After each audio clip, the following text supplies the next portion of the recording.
Views on what to study, not sure what you should be putting in your study plan? Well, on tonight's show, I'm going to be walking you through how to decide which study plan to follow.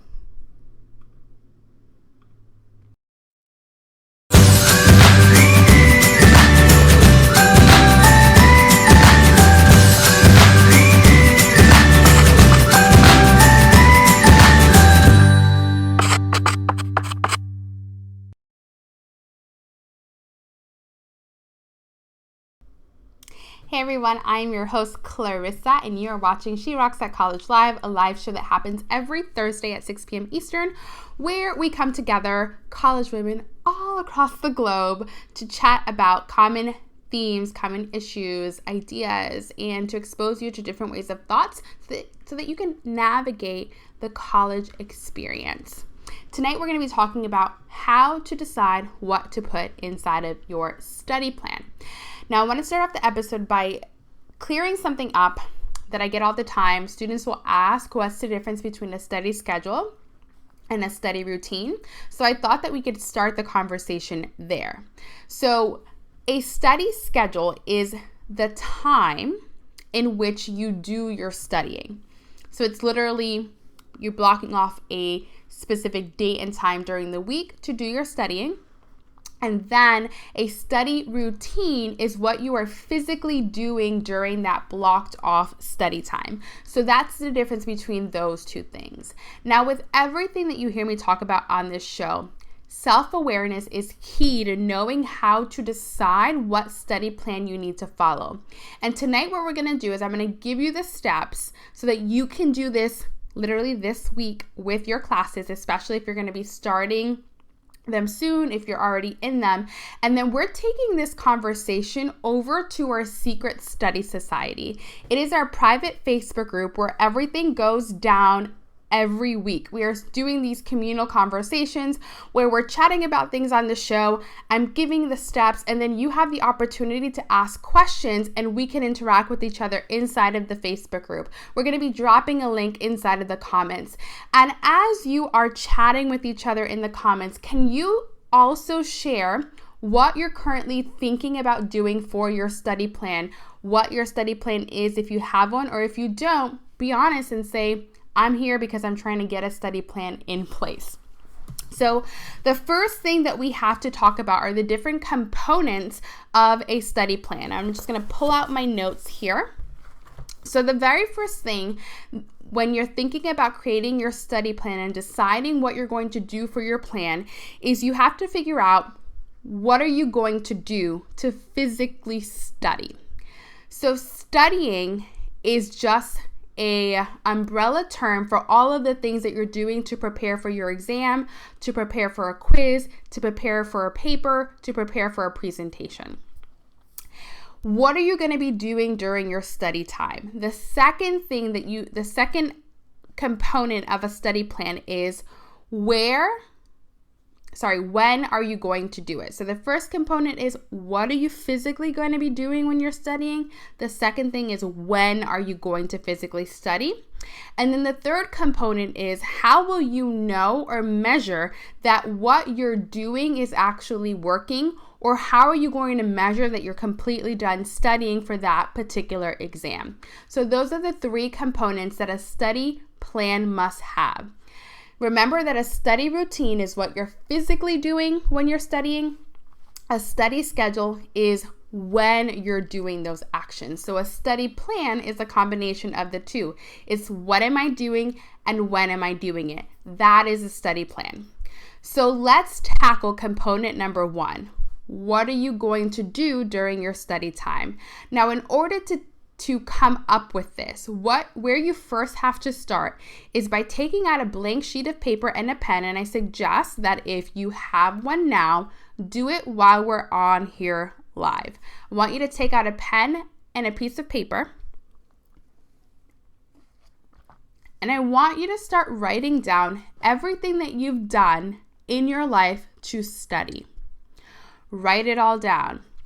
Create flashcards. I've hired a tutor. I've gone to office hours. I tried reading the chapter before class. I tried reading the chapter after class. I tried using objectives as a guide. I've tried doing problems in the back of the book. I tried asking the professor for a study guide. I tried using the study guide. I tried creating mind maps. I tried a study group.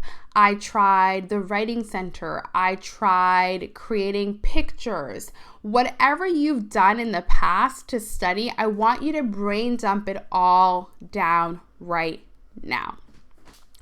Once you feel like, okay, I think I have everything down that I've ever tried in regards to studying, what I want you to do is take out a highlighter. So it can be any highlighter, doesn't matter.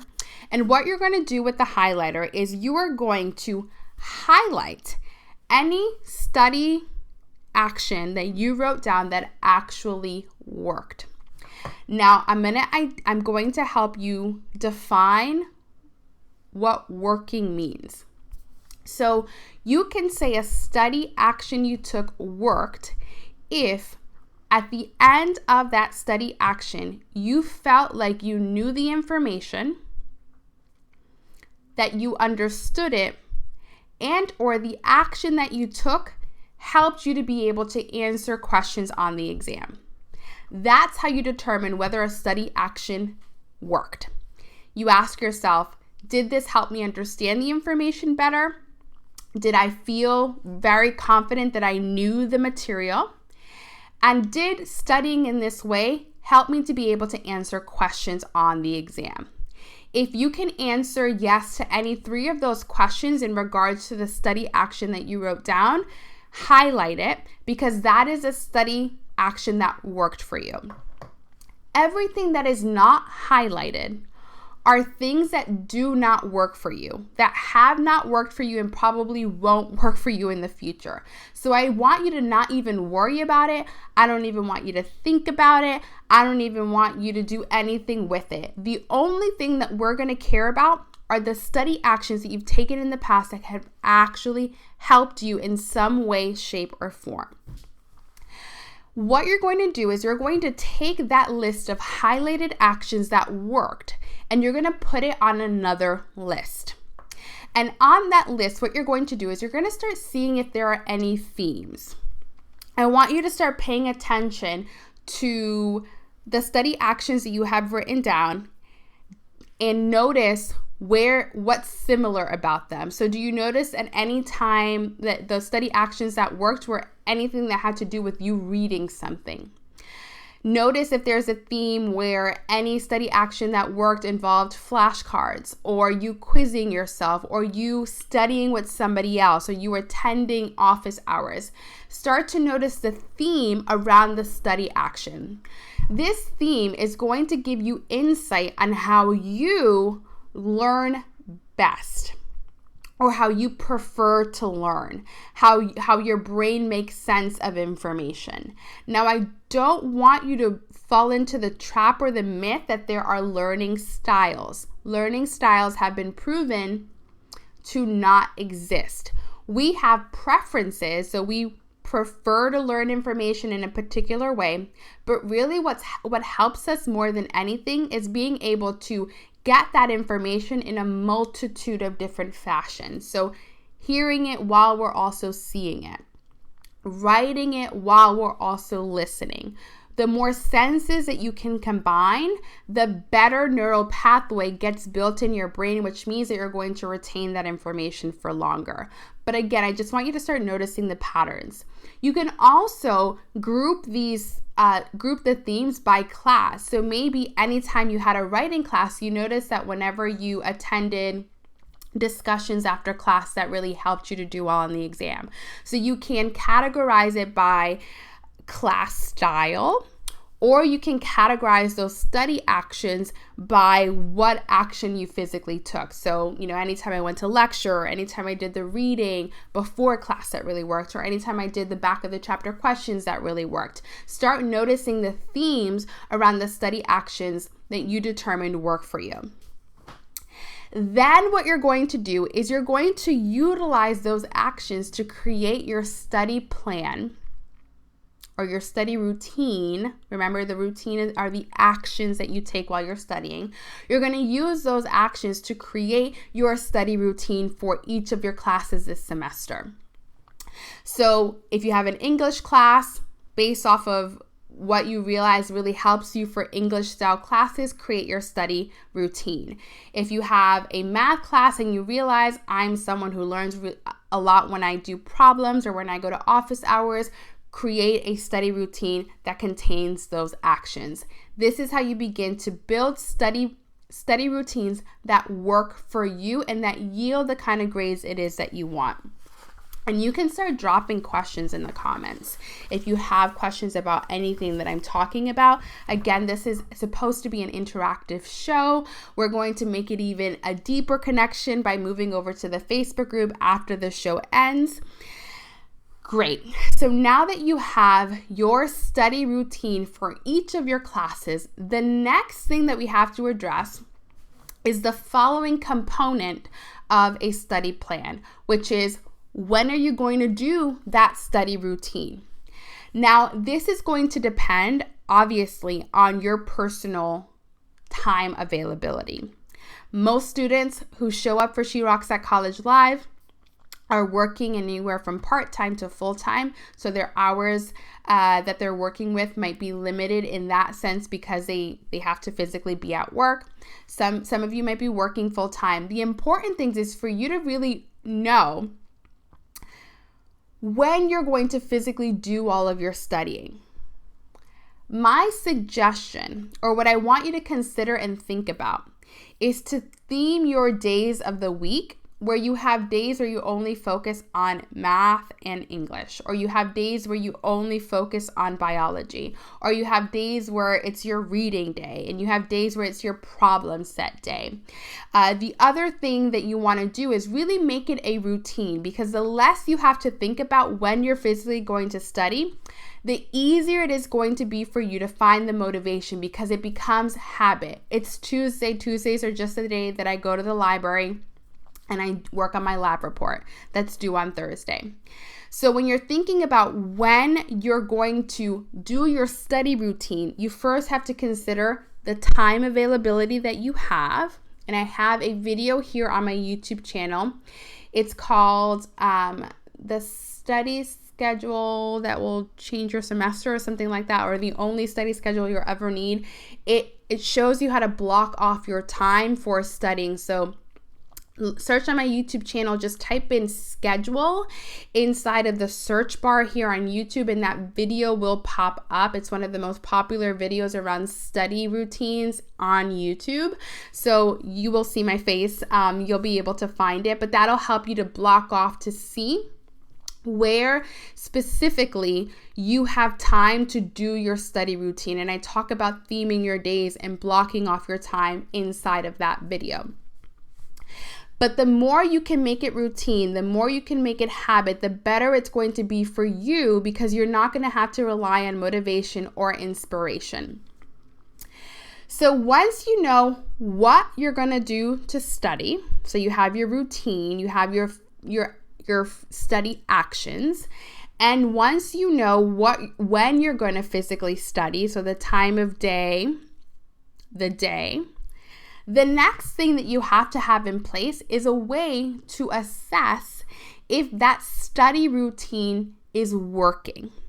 So the rule of thumb is you want to stick to whatever study plan you put in place for at least the first month of the semester. If not, until you get your first grade back, whether it's a grade for a paper or a grade for a quiz or a grade for an exam. So you want to decide what your study plan is going to be. And if you're somebody who struggles with making a decision, I highly suggest that you go back and listen to episode 13 and 14 of the She Rocks at College live show, because I talk all about how to get yourself to make a decision. But once you decide what your plan is going to be, do not change it. You don't want to change it until you take your first exam and you get your grade back. The reason why is because if you are constantly changing your study plan every week and you don't get the grade it is that you want, or you get a really high grade, you don't know what really did it. You don't really know what was that, the two things that you did that produced those results, because you were constantly changing it every single week. So my suggestion is to pick a plan, stick to it until you take your first exam. And then once you take your first exam, what you want to do is you want to go through the same process that I'm walking you through tonight. You want to ask yourself what worked and what didn't work. And what are you going to do about it? So again, you start writing down everything you did for the exam, everything you did to study, and you're going to go through with the highlight and you're going to say, this was a waste of time because that wasn't even on the exam, and I should have known that because it wasn't on the PowerPoint. You're going to start noticing, because now you have all this information, where you need to focus your attention on and which study actions might be better to add in based off of the information that you now have that you've taken your first exam, and which ones you can leave out for the next round. And then once you have that new study routine or that new study plan, what you want to do is, again, stick to it until your next exam. And that's it. This is how you create a study plan that works. Now, there are a lot of nuances and intricacies or things that you can really focus in on specifically to make this work 10 times better. And that's something that we cover in a lot of detail inside of study school. I teach students how to predict test questions just from their syllabus and even from their PowerPoints, because there are certain key words that professors will use that will tune you into what could possibly be on the exam. And we talk about that inside of study school. I give students those keywords, and then based off of how they're going to test you, you can create an even more dialed in study plan so that you incorporate study tools that are going to help you to really succeed inside of the class. But that's it. I'm going to give a quick recap of what we went over tonight. So the first thing that you have to understand is that there is a difference between a study routine, a study schedule, and a study plan. A study routine is what you are physically doing to study. A study schedule is when you're doing those actions, and a study plan is those two things combined. What am I doing to study? When am I doing it? Then there are the different components of a study plan. So we have the what you're physically going to do to study, when you're physically going to do it, and then making sure that you're checking in and reassessing to make sure that that study routine that you put in place is working. Once you have your study plan, you want to stick to it for at least a month. That's around the time where each exam happens. If not, you want to stick to it until you get your first exam back, or your first quiz back, or your first paper back. Once you get that grade back, the next thing that you want to do is to assess what you did, see what you can change, and then repeat the process all over again. That's how simple creating a study plan is. Do not overcomplicate it. Pick something, and again, if you have trouble picking and deciding because you're afraid that you're going to make the wrong choice, listen to episode 13 and 14 of the She Rocks at College live show. And episode 1 of the She Rocks at College live show was titled How to Revamp Your Study Routine in a Weekend. I went into a lot more detail specifically on the study process that I teach inside of study school. So I would suggest that you also listen or watch that episode. We're going to be putting links to all of these inside of the show notes over at sherocksatcollege.com.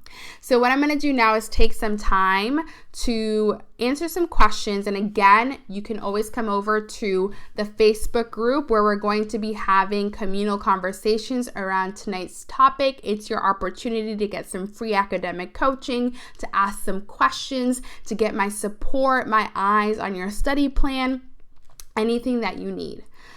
So let's go ahead.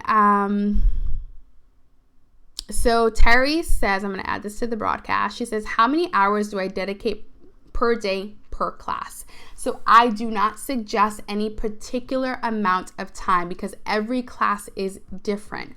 What I do suggest, Terry, is that for the first couple of weeks of class, you time yourself to see how long it takes you to get through reading assignments and to write notes, and then to base how much time you give yourself in the following weeks on how long it took you. That's my suggestion. There isn't any magic amount of hours. I know that you guys are probably hearing the rule, like for every 1 hour that you spend in class, you should spend 2 hours outside of class.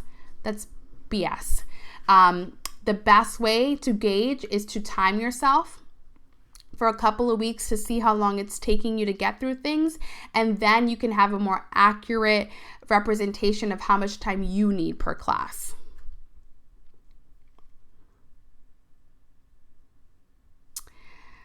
So Sabatina says, hi, from your experience, what's the best technique you'd suggest when it comes to speed reading? I do not do speed reading. I don't know how to speed read. I've never tried speed reading. I've never been interested in speed reading because from my understanding with speed reading, a lot of the comprehension and understanding gets lost. I could be wrong because, again, I'm not an expert in that, so I can't give you an answer. But I'm sure there are probably a gajillion YouTube videos that you can find around the topic of speed reading. See if there are any other questions.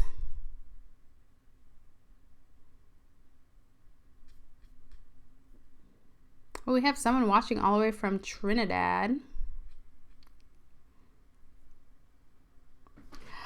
All right, guys, so that's going to conclude tonight's show. Again, thank you so much for watching. Again, we're here every Thursday at 6 p.m. Eastern Standard Time. This show is all about college women, teaching you how to integrate college in your life so that you can have the best academic experience possible. Make sure that you come on over to the Facebook group. Again, we're going to drop that link one last time so that you can come over. If you have questions, if you want to drop pictures or anything for me to look at, you can do that, and I will see you in the Facebook group at 6:30 p.m. Eastern. Bye.